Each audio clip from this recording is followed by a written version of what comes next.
Bem-vindos a mais um programa da Economia do Real.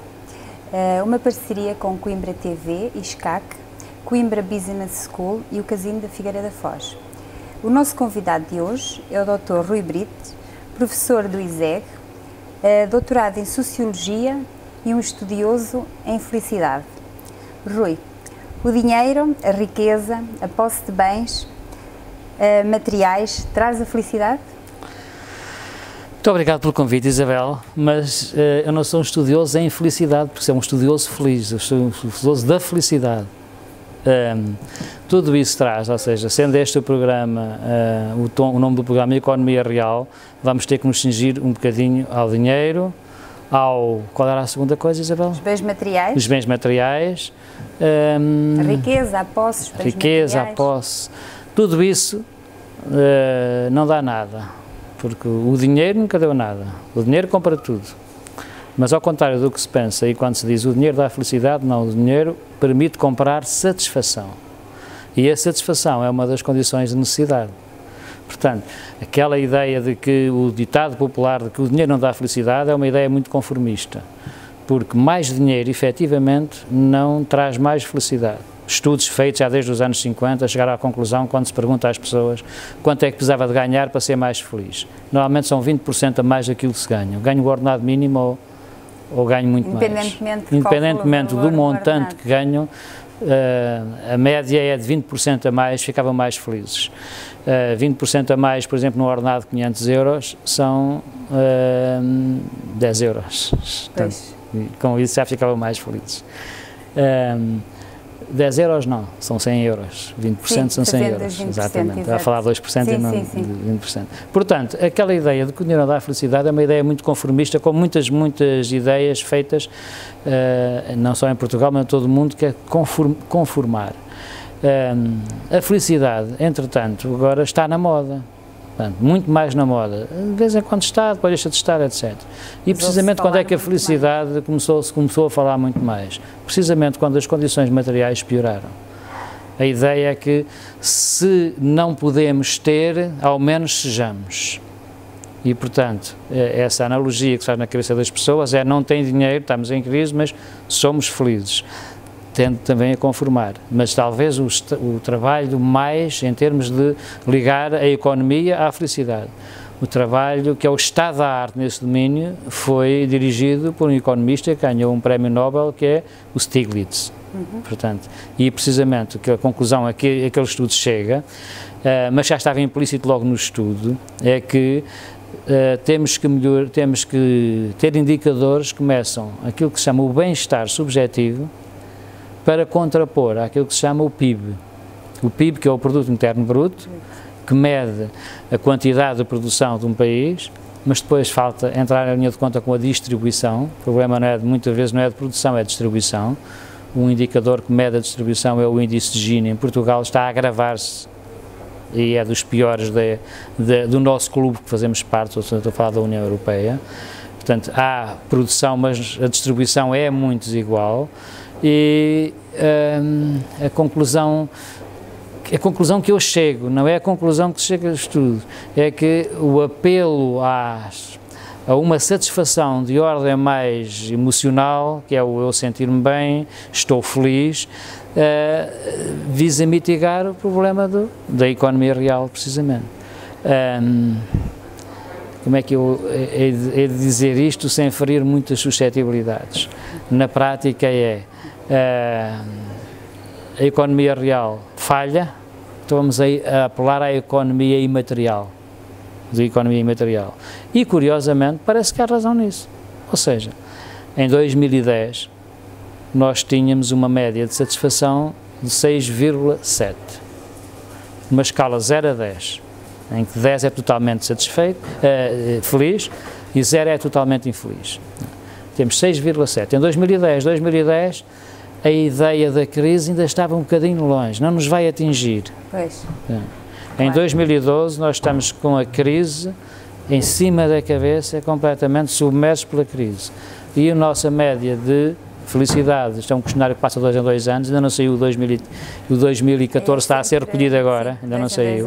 Em 2012, mas já dava para ver, em 2012 estávamos em profunda crise já, não é? Já tinha mudado o governo e estávamos com cortes, vencimentos, tudo isso. A média da nossa felicidade manteve-se nos 6,7. Portanto, quer dizer que não há uma ligação direta entre a felicidade e os bens materiais. Mas eu penso que não há precisamente, mas já há uma ligação, o nível de satisfação com a vida, por exemplo, desceu bastante. Portanto, com a satisfação já é diferente. Claro. Portanto, a ligação entre bens materiais, posse, dinheiro, não é direta com a felicidade, que há outras coisas a influenciar, a família, o trabalho, os amigos, etc. Mas é indiretamente através de variáveis que afeta, como essa da satisfação. Se eu estiver insatisfeito, a minha felicidade será afetada, com certeza. Claro, sem dúvida. Isto falando numa sociedade de consumo, como aquela em que vivemos, não é? Qual é a dose e a quantidade de bens materiais necessária para sermos felizes? Pronto, para já, eu neste momento duvido muito que ainda vivamos numa sociedade de consumo. Nós estamos a viver aliás, a crise e a crise das empresas em Portugal, e é porque o consumo desceu tanto que se calhar já não somos sociedade de consumo, como a Isabel está a dizer. Mas eu recordo-me que o Vítor Gaspar, precisamente quando concluiu que as medidas tinham falhado, que o modelo que ele tinha tão bem feito no Excel, que funcionava lindamente, não tinha pessoas, o modelo do Excel não tem pessoas, o que falhou foi porque as pessoas de repente começaram a consumir muito menos do que aquilo que o modelo dizia que deviam consumir. Que consumiam anteriormente. Precisamente, não é? Ou seja, claro, não era só isso, é que já se esperava uma redução de consumo, mas não tão grande. Curiosamente, ainda os últimos números, há cerca de um mês, mostravam que estamos num período de maior poupança em Portugal. As famílias, portanto, mais elevado. Isto tem a ver com a incerteza do futuro. Portanto, agora, os bens materiais, Isabel, eu continuo a dizer que não dão felicidade a ninguém a posse dos bens materiais, dão a satisfação e, por sua vez, a satisfação transmite a felicidade.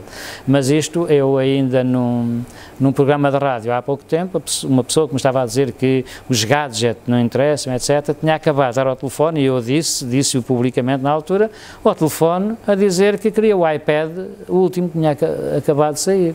Ora, ele tinha um outro, já está a pedir o outro. Os bens de consumo também estão feitos assim, ou seja, para a pessoa estar, os bens de consumo, daquele consumo supérfluo, porque os bens de consumo essencial, eu quando a Isabel agora perguntou, não estou a imaginar, em termos de bens materiais, aquilo que é essencial. Não estou a falar isso, estou a falar a casa, o carro, a retoma está a verificar-se outra vez, e é uma coisa que eu aí não consigo compreender como é que os portugueses têm um rendimento per capita baixo, comparado com a Europa, mas são dos países onde mais troca de carro, também. E ao fim de 3 anos as pessoas estão a trocar de carro. Sai um novo modelo de um telemóvel e têm que comprar, ou seja, são muito sensíveis ao apelo da publicidade. Exato. Pronto. E acredito que no dia em que isso acontece, ficam muito mais felizes, mas isto não é a verdadeira felicidade. Porque no dia, a felicidade é muito durável, ela mantém-se e permanece durante muito tempo, ela não oscila assim tão rapidamente. Penso que por vezes, não sei se o Rui concorda comigo, por vezes penso que as pessoas também acabam por, ou nós somos julgados, não às vezes por aquilo que somos, mas por aquilo que temos, outros por aquilo que parecem ter, não é essa a realidade? Por aquilo que parecemos, exatamente. Nós somos julgados por isso, socialmente, mas não se esqueçam... As pessoas felizes ao terem, mesmo que ter e não ter. Isabel, isso é verdade, mas não se esqueça que somos nós que escolhemos os nossos julgadores. A questão que se coloca aqui, o Bourdieu falava numa coisa que se chama socialização antecipada, portanto aqui a sociologia tem cá ser metida, que é as pessoas, quando desejam pertencer a um determinado grupo de status, exato, começam a exibir comportamentos do grupo a que querem estar. Portanto, passam a frequentar outros meios do grupo que estará, em princípio, acima do grupo natural deles. E começam a exibir esse símbolo de status. Ora, as pessoas preocupam-se muito e cada vez mais com o parecer e não com o ser. Ora, precisamente, a felicidade é do domínio do ser. Do parecer é a tal satisfação. A satisfação é eu tenho ou não tenho, estou insatisfeito ou estou insatisfeito. Portanto, na nossa linguagem popular é estou satisfeito, não estou. A felicidade não é estou feliz, é sou feliz. Por isso é que é muito mais durável. Sou mais ou menos feliz. Mas os portugueses são felizes. São felizes. Embora digam que não sejam, Isabel, isto é interessante, porque quando nós comparamos os dados da Europa toda...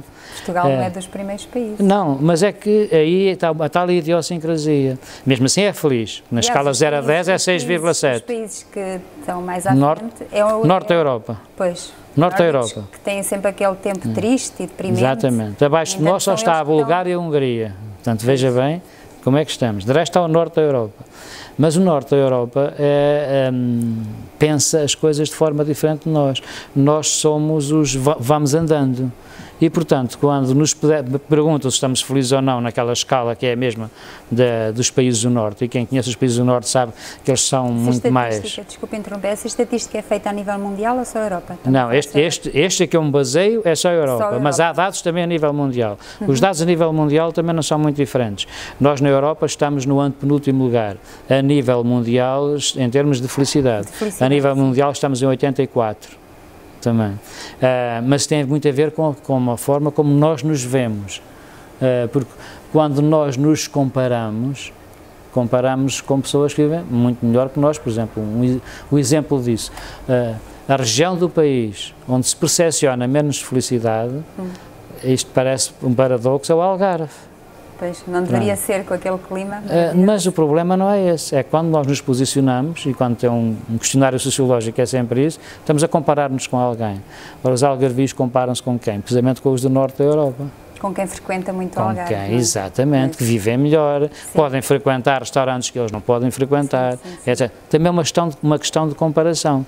Mas quando nós medimos aquilo que é, a pessoa diz, eu sou muito feliz ou pouco feliz, e naquela escala a nossa média é 6,7. Medimos assim. Depois medimos através de um conjunto de mais de 60 variáveis que a Comissão Stiglitz inventariou, que são as variáveis que afetam aquilo que é o bem-estar subjetivo. Portanto, é a medida indireta, a resposta direta e depois a medida indireta. E fazemos a correlação entre as duas. Portugal e Espanha têm precisamente a maior distância entre as duas, mas a distância no sentido de se dizerem mais felizes do que a medida indireta deveria dizer. Portanto, isso só quer dizer que, apesar de tudo, são felizes. É isto que me leva a dizer que somos os mais felizes da Europa, nós e os espanhóis. Só que, por tradição, e tradição católica também, nunca estamos muito bem, etc., aparece aquilo que se chama mentira estatística. Aliás, não sei se a Isabel sabe, há 3 tipos de mentiras. As mentiras mesmo. Reais. As mentiras piedosas e a estatística. Portanto, mentir com a estatística é isto. Quando eu falo num grau de felicidade 6,7 em Portugal, estou a falar de quê? Estou a falar da média para já da população. Depois o Norte é mais feliz do que o Sul, por exemplo. Quando se pergunta porquê, isso é que me interessa. Enquanto sociólogo não é quanto é que se diz, é porquê. Porquê? Relações de sociabilidade, vizinhança, etc. Portanto, há mais comunidade. O ambiente geral em que as pessoas... Exato, há uma entreajuda entre as pessoas. Enquanto o Algarve é muito mais pulverizado, portanto, aquilo são estrangeiros, claro. Lisboa também, mas isso dá logo conta de que não tem a ver com o material, mas é a comparação que nós fazemos. Claro que o material é importante, mas não ao nível quanto mais, quanto menos. Uma comparação. Quanto menos, na prática, isso já se sabe, ou seja, mais dinheiro pode não trazer maior nível de bem-estar. Agora, a falta do dinheiro que nós percepcionamos como necessários para o nível de vida que estabelecemos, isso já dá muita infelicidade.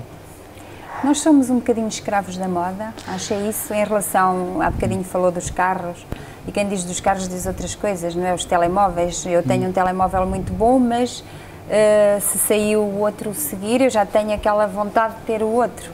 E se tenho aquele carro e se calhar se o vizinho tem aquele carro, é melhor que eu não diria muitos escravos, não diria muitos escravos. Agora, somos muito, muito afetados pela publicidade. Basta ver que desde há 15 dias, 3 semanas, a publicidade televisiva, neste momento, na tarde, sabem quem é que é dirigida? Aos miúdos. E os miúdos, por sua vez, pressionam os pais. E os pais acham que se não comprarem o brinquedo ao miúdo, o miúdo é discriminado na escola onde está. Portanto, Se vai um bocadinho ao que estamos a falar dos telemóveis. Claro, claro, mas isso também tem a ver, Isabel, isso é socialmente distribuído. As pessoas com mais qualificação académica são muito mais imunes a essa questão. Mas, portanto, são as pessoas mais desfavorecidas socialmente que mais são sensíveis a isso. Porquê? Porque é uma maneira de mostrar, ou seja, esconde-se a condição social através do que se mostra. Portanto, aí somos muito. É o parecer. É o parecer, é o parecer. As pessoas querem parecer, em vez do ser, não é? Sim, exatamente. Mas é só que o escravo é muito forte, mas que somos muito influenciados. E nessa influência, então, nós não somos felizes por comparação? Não somos felizes por percepcionamos a falta, mas não é na felicidade. Essa falta não se percepciona na felicidade, é a satisfação. Com a satisfação com a vida já se percepciona isso, precisamente. Qual a importância para si dos valores imateriais, daqueles que não se podem comprar, como a amizade, o amor? Essa importância é determinante, todos os estudos mostram isso, portanto, e faz parte daquilo que se chama os afetos. E, curiosamente, os afetos, quando nós respondemos a questionários, estou a falar de questionários, longa escala, mundo todo, portanto, mas muito bem na Europa, a que é que dá mais importância?